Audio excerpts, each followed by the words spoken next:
প্রত্যেক CRT টিভির EHT সমস্যা অর্থাৎ EHT ক্যাপ ড্রাই হয়ে যাওয়া, পুড়ে যাওয়া, লিক হয়ে যাওয়া আসছে এই ছোট্ট ইন্ট্রোটির পর।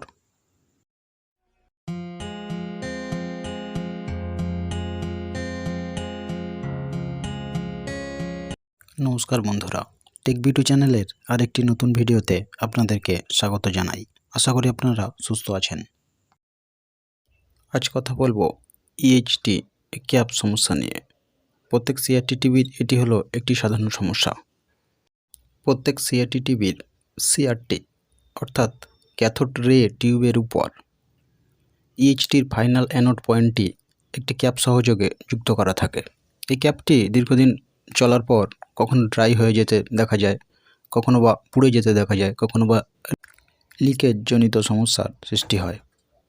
কাস্টমারের কথায় এই টিভিটির ভিতর থেকে একটা চটপট আওয়াজ আসছে এবং যখন আওয়াজ আসছে তখন পিকচার টিউব থেকে ছবি চলে যাচ্ছে এবং ভিতর থেকে একটা পোড়া পোড়া গন্ধ আসছে।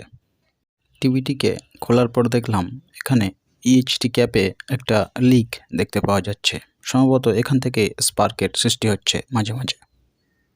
সম্ভবত এখানে আমরা ধরে নিতে পারি যে এই ক্যাপটি পরিবর্তন করলেই আমাদের সমস্যাটি চলে যেতে পারে। তবে এছাড়াও বিভিন্ন কারণে যদি EHT উচ্চ গতিতে তৈরি হয় তাহলে ক্যাপটিকে এভাবে লিক করে দিতে পারে, তবে সেটি আলাদা সমস্যা। ক্যাপটিকে পরিবর্তন করব এই ভেবে এই ক্যাপটিকে খুলতে গিয়ে দেখলাম এটি ফেভিকুইক জাতীয় আঠা দিয়ে একেবারে পেস্ট করে দেওয়া হয়েছে। হতে পারে কোনো টেকনিশিয়ান এটি করেছে, সম্ভবত টেকনিশিয়ানের এমনটি করার কথা নয়, তবে হতে পারে কিছু কিছু কাস্টমার কিছু ইউটিউবারদের অনুপ্রাণিত হয়ে how to repair at home এভাবে নিজেরাই বাড়িতে এটি চেষ্টা করেছে। তবে চেষ্টা করা ভালো। এভাবে শক্তি লাগিয়ে কিছুটা ক্যাপ ছিঁড়ে ফেলার পর অবশ্যই এর ভিতরে থাকা চার্জকে ডিসচার্জ করে নিতে হবে গ্রাউন্ডের সঙ্গে। এটি অবশ্যই করে নিতে হবে, নাহলে এখানে একটা জোরালো শক লাগতে পারে এবং যেটি খুবই বিপজ্জনক হতে পারে। এরপর আমাদের কাজ হবে এই ফেভিকুইক আঠাটিকে ভালোভাবে পরিষ্কার করে নেওয়ার। এখানে একটু সময় লাগবে। এখানে আমি যেভাবে জায়গাটিকে পরিষ্কার করেছিলাম,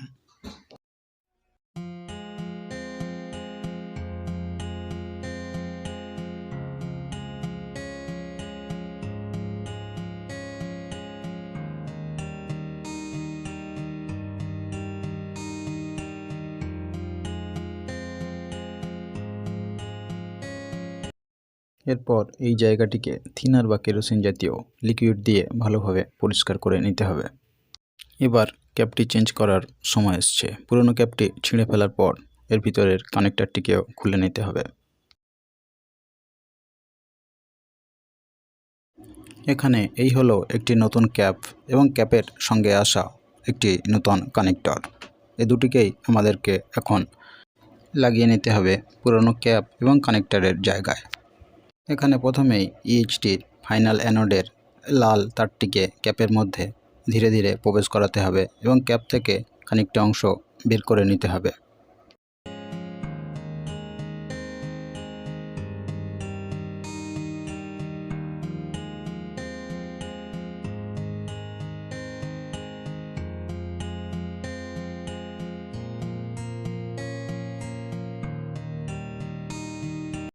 এই পজিশানে আমরা নতুন কানেক্টরটিকে লাগিয়ে নেব লাল তারটির একেবারে শেষ প্রান্তে, কতকটা এমনভাবে।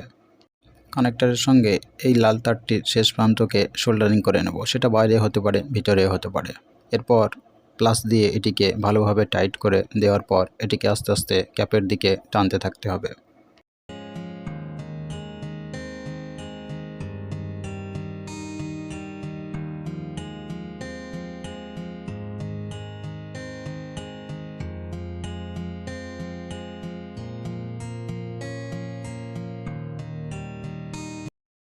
সঠিক পজিশানে কানেক্টরটি যতক্ষণ না বসছে, এরপর আমাদের কাজ শেষ।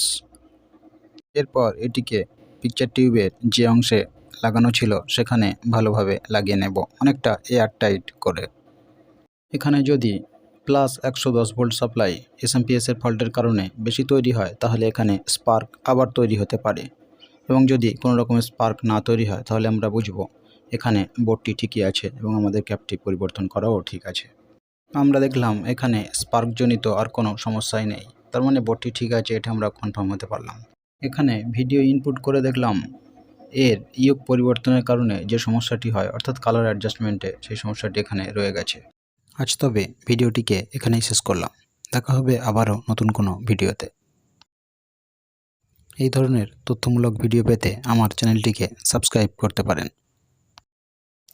আর ভিডিওটি ভালো লেগে থাকলে লাইক শেয়ার করতে পারেন বন্ধুদের সঙ্গে। আর ভিডিও সম্বন্ধে কিছু জানার বা জানানোর হলে কমেন্ট করতে পারেন কমেন্ট বক্সে। আমি প্রতিটি কমেন্টের উত্তর দেওয়ার চেষ্টা করব।